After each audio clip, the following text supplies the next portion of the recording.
السلام علیکم دوستو، آج ہم آپ کو دنیا کے ایک ایسے خطے کی سیر کروانے والے ہیں جسے آج پوری دنیا کے لوگ ایک ملک سمجھتے ہیں، لیکن حقیقت میں یہ کوئی ایک ملک نہیں بلکہ مختلف ممالک اور جزائر کے ایک بڑے گروپ کا نام ہے۔ یہ خطہ ماضی میں بھی اور آج کے دور میں بھی اپنی شاندار کرکٹ ٹیم کی وجہ سے پوری دنیا میں مشہور رہا ہے۔ جی ہاں، ہم بات کر رہے ہیں ویسٹ انڈیز کی۔ شاید آپ بھی ویسٹ انڈیز کو ایک ملک ہی سمجھتے ہوں، لیکن حقیقت اس سے مختلف ہے۔ اس خطے میں کئی ممالک اور جزائر شامل ہیں، اور ان میں سے بعض ممالک ایسے بھی ہیں جہاں پاکستانی اور بھارتی شہری بغیر ویزا یا آسان سفری شرائط کے ساتھ جا سکتے ہیں۔ آج ہم جانیں گے ویسٹ انڈیز کو ویسٹ انڈیز کیوں کہا جاتا ہے، اس کے نام میں موجود انڈیز کا لفظ ہندوستان سے کیوں ملتا جلتا ہے، اس کی کرکٹ ٹیم کو کالی آندھی کیوں کہا جاتا تھا، یہاں کے کرکٹرز پوری دنیا کے لیے خوف کی علامت کیوں سمجھے جاتے تھے، کیا یہاں کبھی آدم خور قبائل موجود تھے، اور کیا آج بھی کچھ ایسے قبائل موجود ہیں جو اپنی قدیم روایات کے مطابق زندگی گزارتے ہیں۔ اس کے علاوہ ویسٹ انڈیز کے بارے میں بہت سی دلچسپ، حیران کن اور کم معلوم معلومات بھی آج ہم جانیں گے۔ آج کی ویڈیو انتہائی دلچسپ ہونے والی ہے، اس لیے اسے آخر تک ضرور دیکھیں۔ ساتھ ہی تمام دوستوں سے گزارش ہے کہ چینل کو سبسکرائب، ویڈیو کو لائک اور شیئر ضرور کریں تاکہ ایسی معلومات اور دلچسپ ویڈیوز کا نوٹیفیکیشن آپ تک مسلسل پہنچتا رہے۔ دوستو، اس خطے کا تاریخی نام ویسٹ انڈیز ہے، جبکہ آج سے زیادہ تر کیریبین کے نام سے جانا جاتا تھا۔ اس پورے خطے کی آبادی تقریباً 4 کروڑ 45 لاکھ کے قریب ہے، اور یہ مختلف جزیرہ نما ممالک پر مشتمل ہے۔ ان میں Barbados, Trinidad and Tobago, Dominica, Montserrat, Jamaica اور بہاماس جیسے ممالک خاص طور پر مشہور ہیں۔ لیکن سوال یہ پیدا ہوتا ہے کہ اگر ویسٹ انڈیز کوئی ملک نہیں تو پھر یہ نام پوری دنیا میں اتنا مشہور کیسے ہوا؟ اس کی کہانی ہمیں 16ویں صدی میں لے جاتی ہے، جب یورپی اقوام ہر قیمت پر ہندوستان تک پہنچنے کے لیے نئے سمندری راستے تلاش کر رہی تھی۔ اس وقت انڈیا سے مراد برصغیر تھا، یعنی موجودہ پاکستان، بھارت اور بنگلہ دیش، جو اس دور میں ایک ہی خطے کے طور پر جانے جاتے تھے۔ یورپی لوگ برصغیر کو انڈیز کہا کرتے تھے۔ 1492 میں جب کرسٹوفر کولمبس سمندری سفر کرتے ہوئے کیریبین کے جزائر تک پہنچا تو اسے غلط فہمی ہوئی کہ وہ ہندوستان پہنچ گیا ہے۔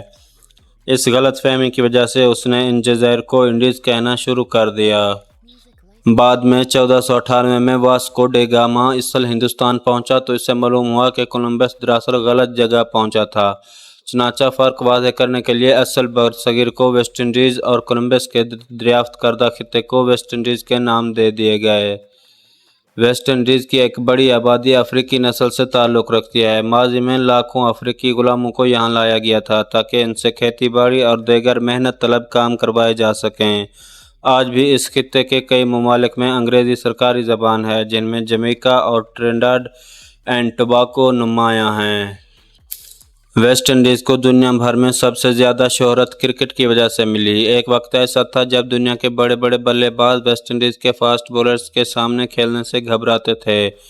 ان کے کئی بولرز 6 سے 7 فٹ قد کے، انتہائی طاقتور اور خطرناک رفتار کے حامل ہوتے تھے۔ ویسٹ انڈیز کی کرکٹ ٹیم دراصل 15 مختلف ممالک اور علاقوں کے کھلاڑیوں پر مشتمل ایک مشترکہ ٹیم ہے۔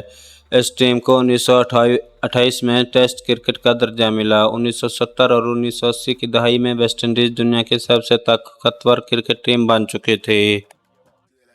پہلا کرکٹ ورلڈ کپ 1975 میں ویسٹ انڈیز نے جیتا، جبکہ 1979 کا ورلڈ کپ بھی اسی ٹیم نے اپنے نام کیا۔ ان کامیابیوں نے ویسٹ انڈیز کو عالمی شہرت کی بلندیوں تک پہنچا دیا۔ اس سنہری دور کے عظیم کھلاڑیوں میں Sir Garry Sobers, Sir Viv Richards, Michael Holding, Malcolm Marshall Andy Roberts اور جوئل گارنر جیسے نام شامل ہیں۔ ان کھلاڑیوں نے اپنی رفتار، طاقت اور جارحانہ انداز سے دنیا بھر کی ٹیموں کو حیران کر دیا تھا۔ ویسٹ انڈیز کی ٹیم مسلسل 15 سال تک کوئی ٹیسٹ سیریز نہیں ہاری، جو آج بھی ایک عالمی ریکارڈ سمجھا جاتا ہے۔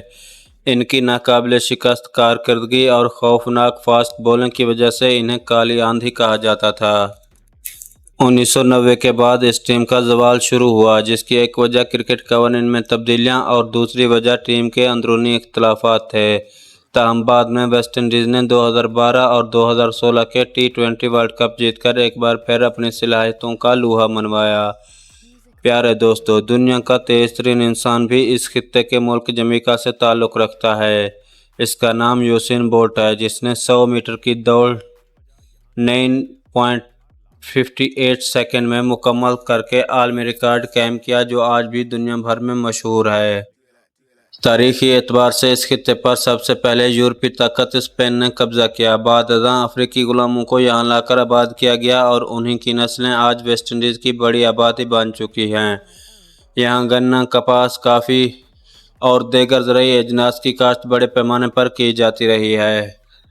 بہاماس، بارباڈوس اور دیگر جزائر اپنی قدرتی خوبصورتی، نیلے سمندر، سفید ریت والے ساحلوں اور شاندار سیاحتی مقامات کی وجہ سے دنیا بھر کے سیاحوں کی توجہ کا مرکز ہیں۔